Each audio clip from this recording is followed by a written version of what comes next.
When a person finds himself, when he stops imitating and envying others, there's something in his nature that says to him, "This is it. You've found your road at last." Success isn't due to luck or the breaks or anything else in circumstances or environment. Real success is a matter of finding yourself and building upon what you find, just as of those whom so many envy. Every person is born to be a star at something. The purpose of his or her life is to discover it, and then to spend his or her years building upon that plot of ground it was given to him and to her to till.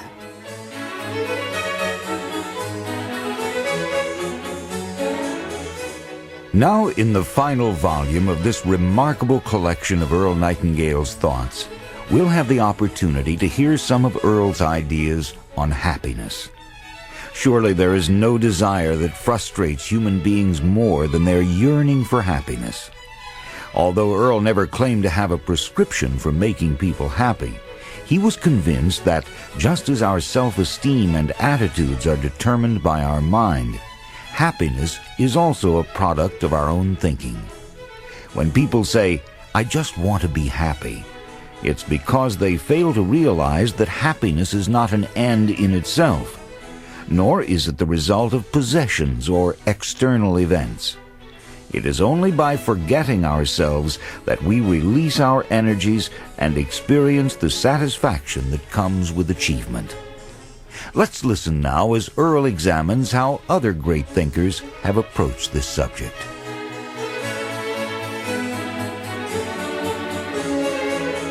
Would you like to know how to be happy?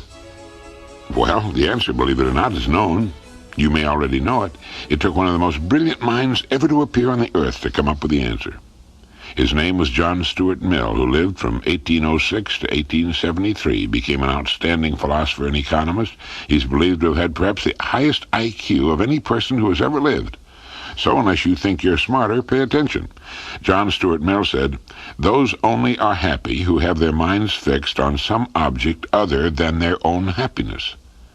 On the happiness of others, on the improvement of mankind, even on some art or pursuit, followed not as a means, but as itself an ideal end.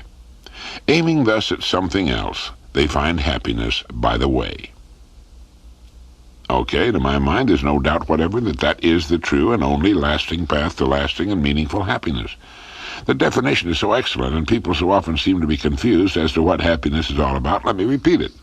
Those only are happy who have their minds fixed on some object other than their own happiness, on the happiness of others, on the improvement of mankind, even on some art or pursuit, followed not as a means, but as itself an ideal end. Aiming thus at something else, they find happiness by the way. I wonder why that isn't taught in school.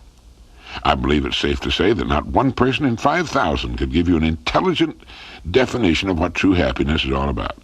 We must have our minds fixed on something other than happiness in order to find it. If we seek it directly, it will elude us forever. People say, "I want to be happy," as though it's something that can be done to them, whether they do anything about it or not. Such people can never know happiness until they break out of the tiny world of themselves.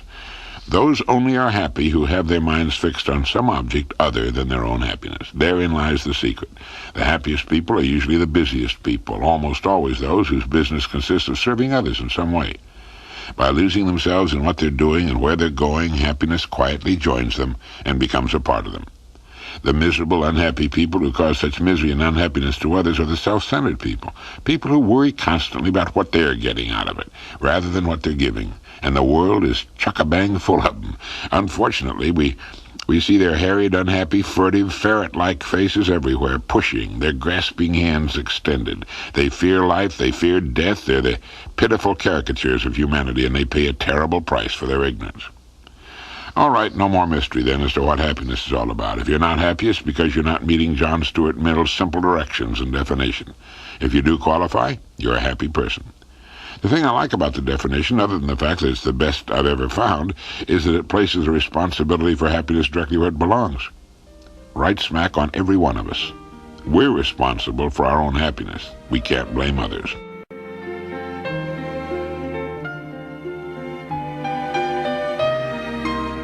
I was staying at a resort hotel, the Grand Hotel on Mackinac Island in northern Michigan. One evening after dinner, I settled myself comfortably in a chair on the porch that runs the entire length of the oak frame hotel. Supposedly, it's the longest porch in the world, just to relax and enjoy the delightful evening. There was a light breeze and a good moon.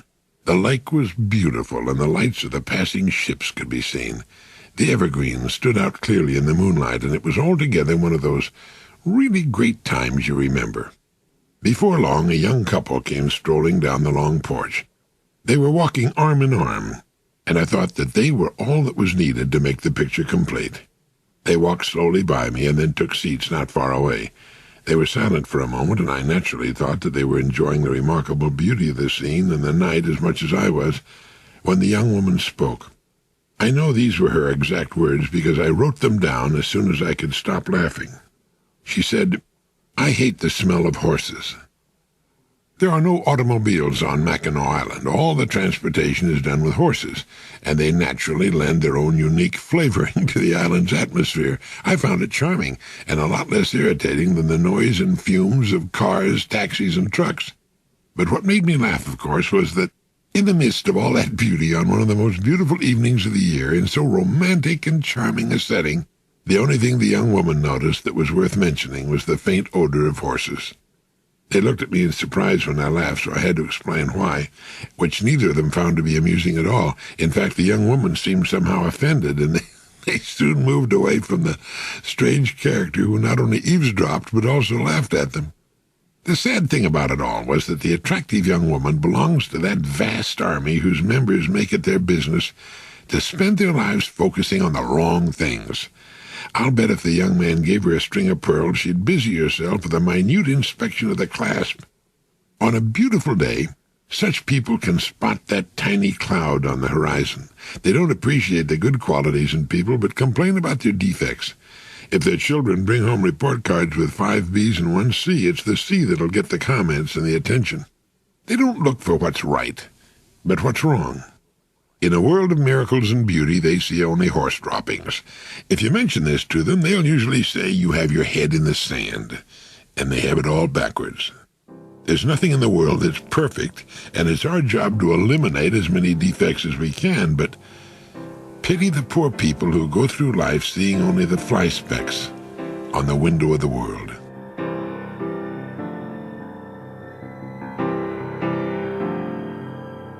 We speak of recreation without being mindful of its original meaning, its real meaning, which is to recreate oneself.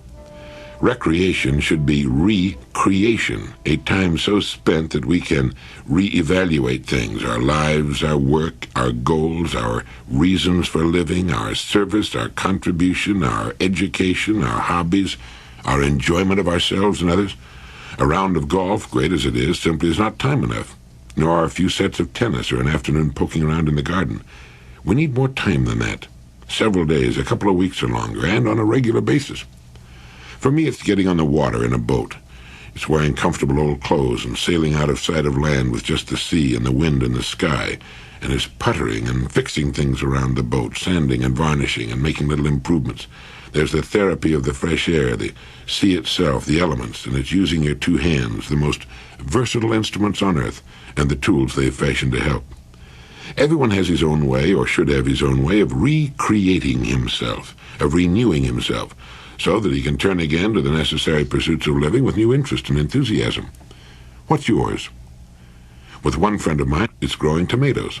For others, it's painting, or cooking, or mountain climbing, or fishing, or camping, or traveling. Everyone needs recreation in its true sense. Robert Ardrey points out in his marvelous book, The Social Contract, that the 3 most important factors to any human being are, in this order, number 1, identity, recognition as a separate, original human being. Number 2, stimulation, change, the opposite of boredom. And number 3, security, the opposite of anxiety. Well, this recreation business comes under headings 1 and 2, and most certainly helps us establish number 3. That is, occasional renewal helps us find ourselves, reestablish just who we are and what we want. So it helps with our identity problem. It most certainly involves change, stimulation, the opposite of boredom, and it helps us develop inner security. the only kind that's worth anything anyway. If a person has this inner security, real security as a person, his world can come crashing down all around him, and he can still emerge secure within himself and build a new and possibly better one. So when you find yourself getting stale, you need some meaningful recreation. You need to stop the world and get off for a while and look back at it as a man from Mars might. It's surprising the new ideas you'll get, and good ones, the new opportunities you'll see. Opportunities that have been lying about in your own backyard, in your own work and world, that you were a little too close to the forest to see before. And when you're lost in the recreation you love, you're really living. You're living as fully as it's possible to live. And you know, that's the whole idea, isn't it?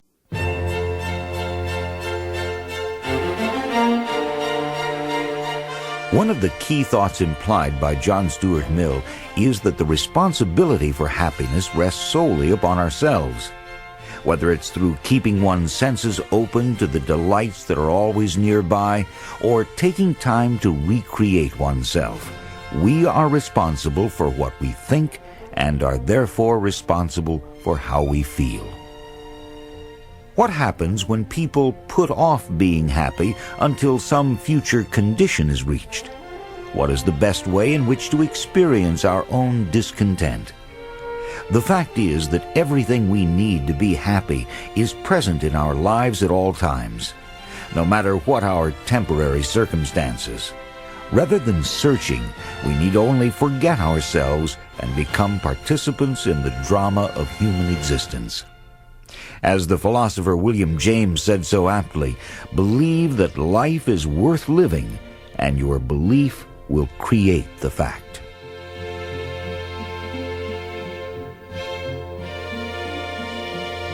Have you noticed how most people seem to be waiting to be happy in the future? They seem to be so intent on getting through the day, they forget to enjoy it. It's as though happiness is a distant city to them, a city they're striving to reach. But happiness is something that must be learned and practiced if we're to become skilled at it. Pushing it out into the indeterminate future involves running the risk that we won't know how to be happy when we get there. It's like saying, someday when I can afford to buy a piano, I'll sit down and play beautiful music. It doesn't work that way. Owning a piano doesn't confer the knowledge of how to play, and arriving at a particular stage of life, whether it's measured in terms of age or income, doesn't mean that we'll suddenly become happy people. A reporter interviewing J. Paul Getty, who could at that time have cashed in his chips for several $1 billion, asked, "Mr. Getty, what is it that money cannot buy?" And he replied, "I don't think it can buy health, and I don't think it can buy a good time. Some of the best times I ever had didn't cost me any money." The fact is that most of the ingredients necessary for happiness are present in the lives of most people every day. They're things and conditions for which we need not wait. They're ours today, and most of them are things we're so used to, we take them for granted. They're the people with whom we live and work, our children, our homes. There's the anticipation of the day and what it will bring. The opportunity to work well and honestly so that we can take pride and satisfaction from it and by so doing enjoy our leisure and our rest. There's the happiness that should come from being with our friends and our neighbors, and the thoughtful person finds happiness in just being alive. He enjoys walking on a sunny day, but he likes to walk in the rain too. He can find happiness from the sound of the surf or the crackling of a fire. Abraham Lincoln said that people are about as happy as they make up their minds to be. And that seems to be it, the making up of the mind. Happy people are happy most of the time, and it must be because they just made up their minds that the alternative doesn't hold much hope or fun. If a person must wait until something happens to him to make him happy, he's not going to get much fun out of life. Happiness should not be just the reaction to an outside stimulus. Rather, it should be a state of mind, a regular condition that will fail at times because of unfavorable outside stimulus. Now, when you practically tear your little toe off walking barefoot through a darkened room, you're not going to be the happiest person in the neighborhood for the next 10 minutes. Life is full of things that can cause our happiness, our sense of well-being, to evaporate for a while. Knowing that sorrow and disappointment are natural and inevitable conditions of life, let's let them be the stimuli to break our happiness, rather than leaving it the other way around, the way so many seem to have it. So, be happy now.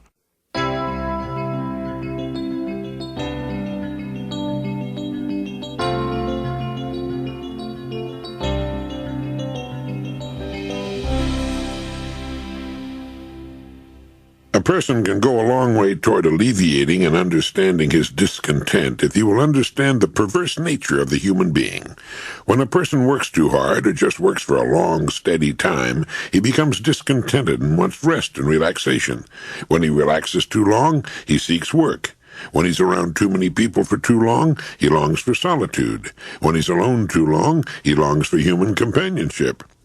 The young envy the older person and long for the years to quickly pass. The older envy the young and often wish they could somehow turn back the clock of time. You'll be a lot happier and have a much better sense of humor if you'll understand that it's an integral and indissoluble part of human nature to become dissatisfied, to want what you don't have at the moment.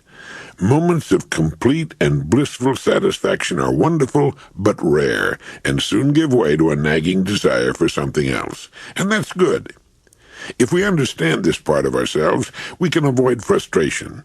It is this godlike discontent that lurks in the growing person that's responsible for all human progress. That our discontent is also responsible for a great deal of pain and unnecessary suffering is simply the other side of the coin. Do you remember the old fable about the fisherman who caught a magic prince in the form of a fish? And the fish told the fisherman that if he let him go, the fish would grant any wish. The fisherman let him go, talked it over with his wife, and they started wishing. Each time their wish was granted, they'd then wish for something greater. Finally, they lived in a great, gleaming castle with hundreds of servants. But it wasn't enough. The wife wanted then to control the sun, to make it obedient to her whim.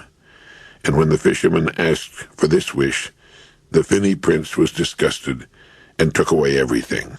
They were once again in the simple shack. Like so many old fables, it's a commentary on human nature, and it comes uncomfortably close to the truth. We say, if only I had such and such, I'd be completely happy for the rest of my life. It isn't true. As soon as we have such and such for a while, a surprisingly short while, we then want something else. Discontent comes with the territory. It comes with being human. Are you discontented? If you are, that's good. That's why we're not still squatting in a filthy, drafty cave and grunting and scratching. Divine discontent, to understand it, is to use it properly.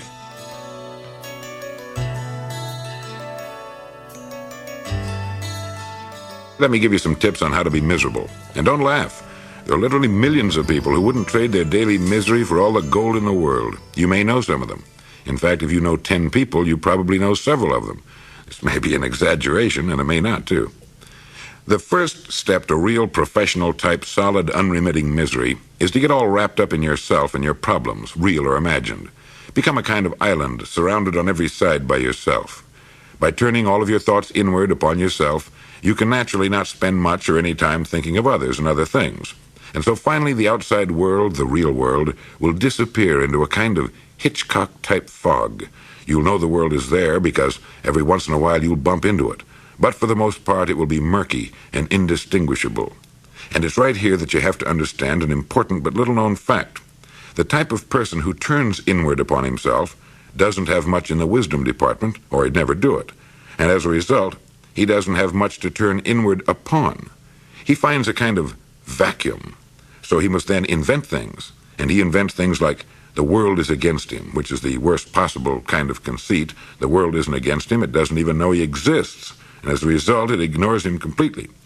So since this person doesn't get much attention from this attitude, he tries to get attention through various other means. One is to hunt for illnesses of various kinds. If you look long enough, and it doesn't take long, you can find symptoms of any condition or disease known to man, and some that are unknown, ranging from yaws to rabies.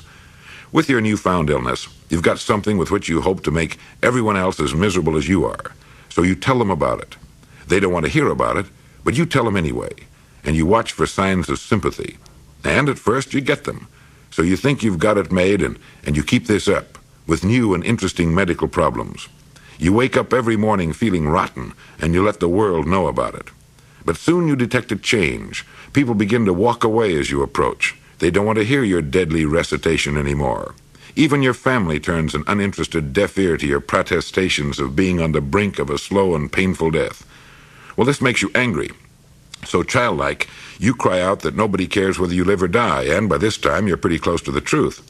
So the bitterness deepens, the misery thickens, and you draw farther and farther back into your cave, shouting imprecations at the world, throwing an occasional stone at a passerby, and in general, making a complete ass of yourself. Well, there you have it.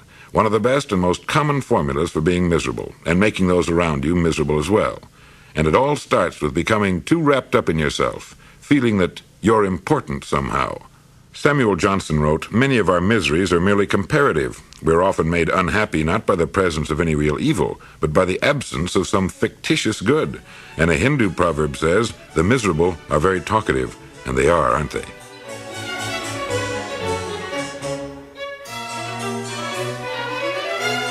As we have heard, when we become too involved with ourselves, we drive happiness away rather than drawing it to us. Happiness comes more from forgetting ourselves during the pursuit of a goal than when it is sought for its own sake.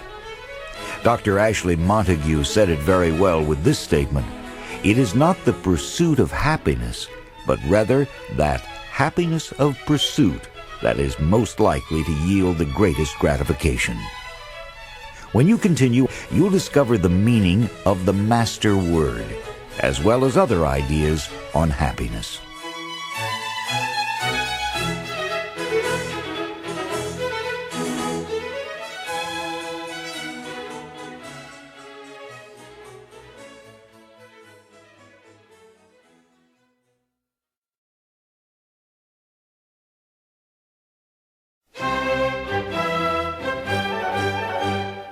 Few people appreciate the healing properties of work as did Earl Nightingale. While most people look forward to the time when they can retire, Earl understood that of all the benefits we can bestow upon ourselves, only the act of continuously undertaking meaningful tasks will give us long-lasting satisfaction. For one thing, it's all too human to become accustomed to our possessions, that we tire of them and take them for granted. But when we develop our capabilities and move toward our goals with enthusiasm, we give ourselves the zest and vitality that bring us enduring joy.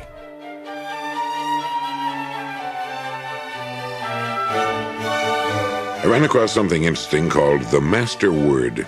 It's about a word that will work wonders for a person regardless of his age or what he does with his days. Man, woman, or child, the Master Word will bring meaning and usefulness into his or her life, new clarity and self-respect and satisfaction into the passing days. This was written by the great physician, Sir William Osler. Though little, the Master Word looms large in meaning.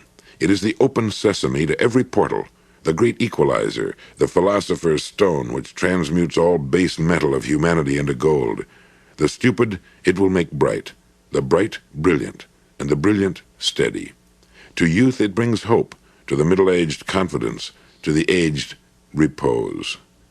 You know what the Master Word is? Well, guess. I used it in my opening comments today. Did you recognize it? Well, the Master Word is work. I've talked about this before, but it's been said that we need reminding as much as we need educating. Human beings have the strangest and most perverse tendency to take the best parts of life for granted. In fact, the human being has the capacity to take anything, no matter how great it might be, for granted once he becomes used to it. The actor in front of the cameras, the captain of a great ocean liner, the man at the controls of a giant earth-moving machine, the writer, the painter, the mother, all seem to let the charm and excitement of their work fade after a while until it becomes as humdrum to them as candling eggs. William Osler and the other great men of the past and present knew the real value of work, not just its value to those who benefit from it, but its incalculably great value to the person performing it. These people seem to have the capacity for never taking their work for granted. Instead, they found it filled with interest and reward, and became great because they did. I was talking not long ago with a top executive of one of our major oil companies. He had started his career working as a helper in a service station of the company whose nationwide sales he now directs. Why did he happen to see so much opportunity, adventure, and reward hidden in what the average person would consider to be the most menial and uninteresting work? It makes you wonder how How many young men in the same work today are looking beyond the gas tank they're filling or the windshield they're cleaning? And it makes you wonder, too, how a person can take his most precious possessions for granted until they become dull and dreary or lose their charm and become uninteresting. His loved ones, his home, his health, his abilities, and his work. What happened to the excitement of the first days, when his wife, his home, and children, and his work were new in his life? Like the finest silver, these valuable things need regular polishing, and regardless of what it is we do with our days, they should be kept as bright as they were in the beginning. In this way, they can lead us to the new and even more interesting years ahead.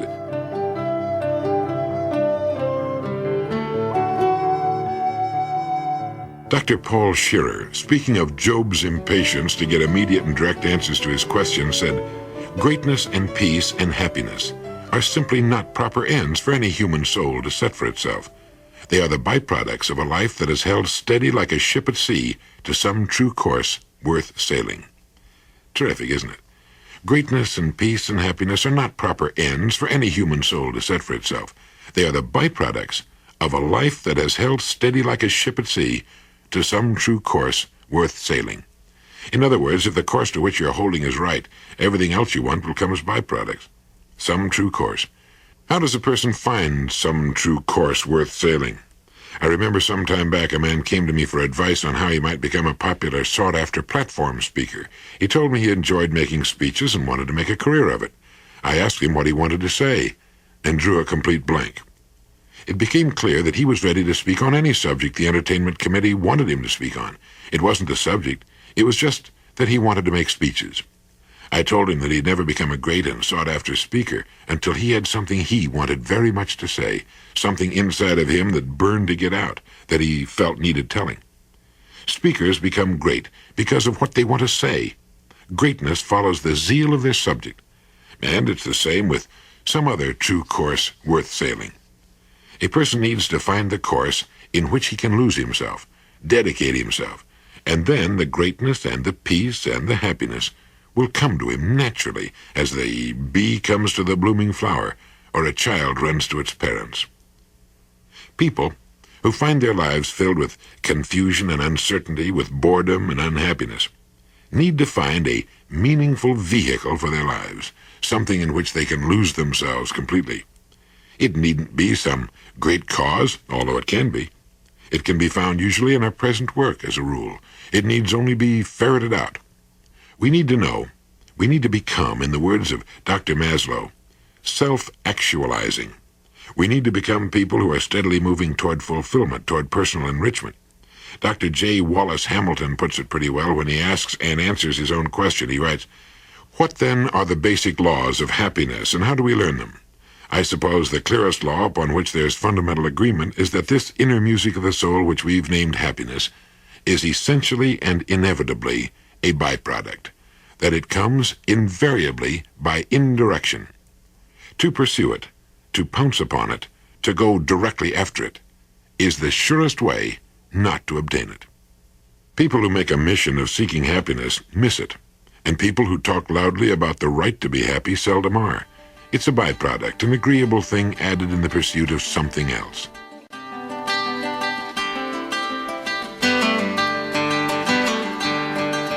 Peace and happiness usually don't come when they're pursued as goals in themselves. They are instead byproducts that are more likely to come through acting on a much-wanted desire. As the psychologist Abraham Maslow said, we need to become people who are steadily moving toward fulfillment and personal enrichment.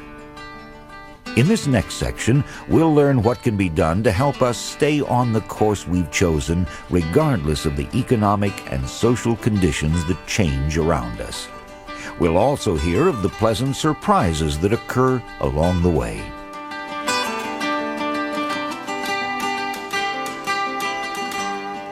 Way back in the days of sailing ships, sailors who ventured into Antarctic waters would occasionally see a strange and awe-inspiring sight.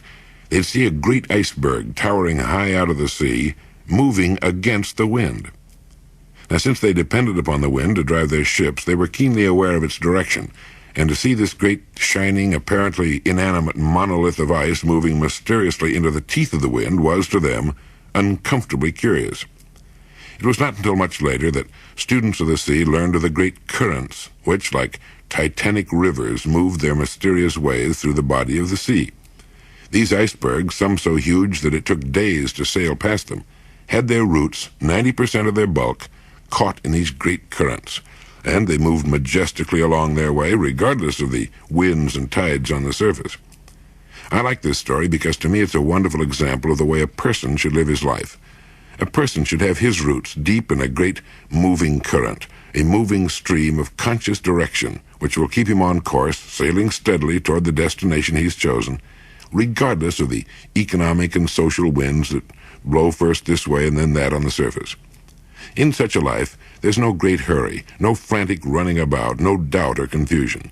Instead, each day he moves a little way along his course, steadily, unrelentingly. In one day, he doesn't seem to make much headway to the casual observer, but like the iceberg, if you come back in a week, you'll no longer find him at the exact latitude and longitude of a week ago. And in a year, he'll have covered a really marvelous distance, while most of those about him will still be moving in circles and by fits and starts. They'll go tearing past him one day like the hare sped by the turtle, if you don't mind my mixing my metaphors, but he plods steadily on, never looking back, thoroughly enjoying the trip. And above all, he has the wonderful, calm knowledge of his destination, and knows that each day finds him closing the distance that still separates him from it. Sometimes in his life, as in all lives, there are storms which tend to throw him off course and obstacles which for a time may delay him. But soon he's right back on course again, moving ahead. This is the life of the strong, serene person, the person of wisdom, the person who knows that he cannot do or become everything in his lifetime, so calmly chooses that which he desires and which best fits his proclivity, pushing everything else from his mind, and begins his life's journey. The life of such a man or woman always demonstrates the almost unbelievable cumulative effect of time well spent. His steady, unswerving use of time seems to make it compound until, in a very few years, he's miles ahead of all but the few who live as he does. He's like that great iceberg. His roots are firmly held by the steady stream of his belief. Emerson taught, "A point of education that I can never too much insist upon is this tenet that every individual man has a bias which he must obey, that it is only as he feels and obeys this that he rightly develops and attains his legitimate power in the world."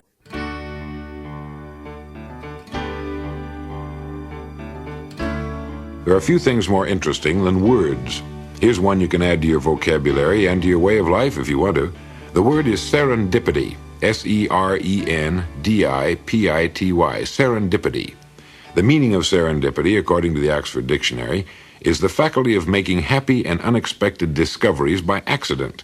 And it means also the good things that almost always happen to a person following a bold course of action, serendipitous things. The word was coined by the British author Horace Walpole, who based it on the title of an old fairy tale, The Three Princes of Serendip.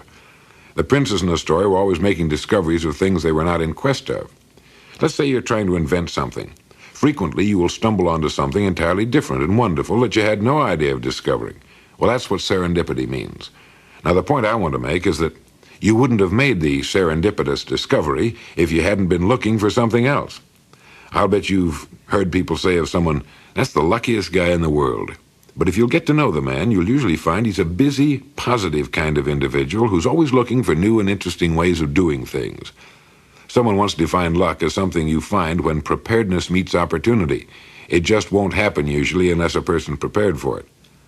There are lots of interesting and pretty wonderful things that would be happening all the time to a lot more people if people weren't such stick-in-the-muds as a rule.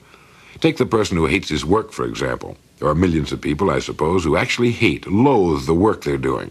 But they stay with it because of some warped sense of security. Now, if they'd find out what it is they really love to do and prepare themselves for it, they could cut loose from what they're doing now, and the minute they do, this word serendipity comes into action, the good things that happen to a person following a bold, positive course of action. It's frequently found that a lot of boredom and frustration in our work comes from not knowing enough about it.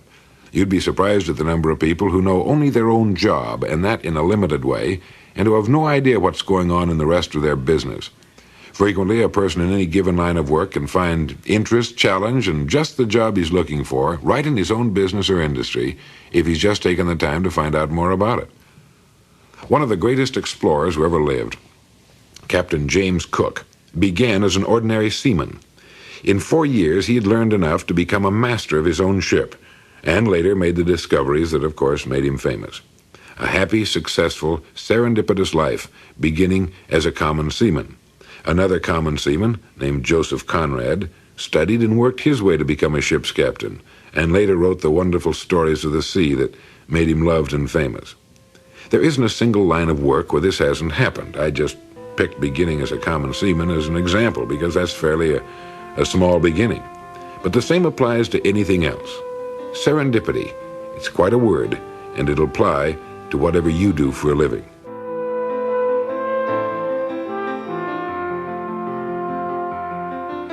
Sometime back, I was in San Diego for a meeting, and I met a wonderful young couple who'd been married only a few days. Handsome, young, intelligent.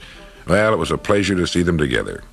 After the meeting, they drove me back to my hotel in Mission Bay, and we got to talking about marriage. I mentioned to them what H.L. Mencken had said to reporters who asked him what he thought the secret to a happy marriage was. They had probably expected one of his devastating, iconoclastic comments, but his reply simply was courtesy. There's the secret to happiness in marriage. I'm convinced of it.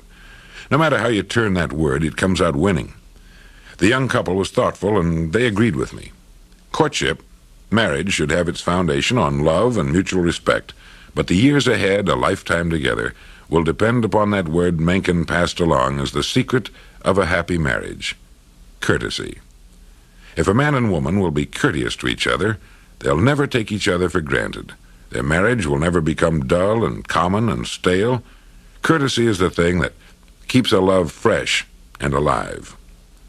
It's a strange thing, but if there's one person on the face of the earth you should show courtesy to, it should be the person to whom you're married. That person before anyone else.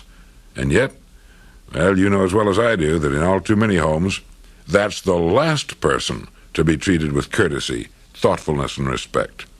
It takes thought and work to be courteous every day to the person you're married to, and that's exactly what makes a marriage work: thoughtfulness and working at it. People often think there's some kind of mystery to a really great and successful marriage. There's no mystery at all. Everything operates on the same law: cause and effect. The yard around your house will reflect exactly the care you're giving it. It can return to you in beauty and abundance no more than you put into it. It's impossible. It's the same with a job, a business, a human life, a marriage, with everything. No secret, no mystery. You can tell exactly, precisely, what people are putting into a marriage by observing what the marriage is returning to them. And the most important ingredient is courtesy. How do you feel toward anyone who treats you with courtesy and respect? You like that person, and you like to be around him. And when this same common sense is applied to the one person on earth you've decided to spend your life with, it takes on whole worlds of new meaning and builds a foundation of solid rock under the love you have for each other. The children grow up taking courtesy as a matter of course. They see the fine and gentle way their parents treat each other, and they'll know how to treat their partners someday. Courtesy, one word in the English language that can make of a marriage a thing of warmth and beauty if it's there, or a living hell if it isn't.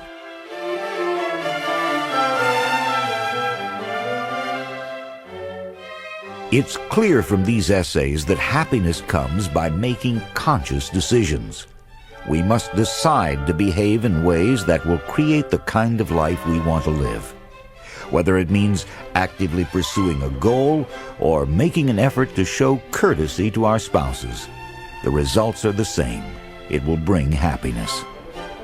One of Earl's favorite poets was Tagore. Here are a few short lines that capsulize this part of our discussion. I slept and dreamt that life was joy. I woke and saw that life was duty. I acted, and behold, duty was joy.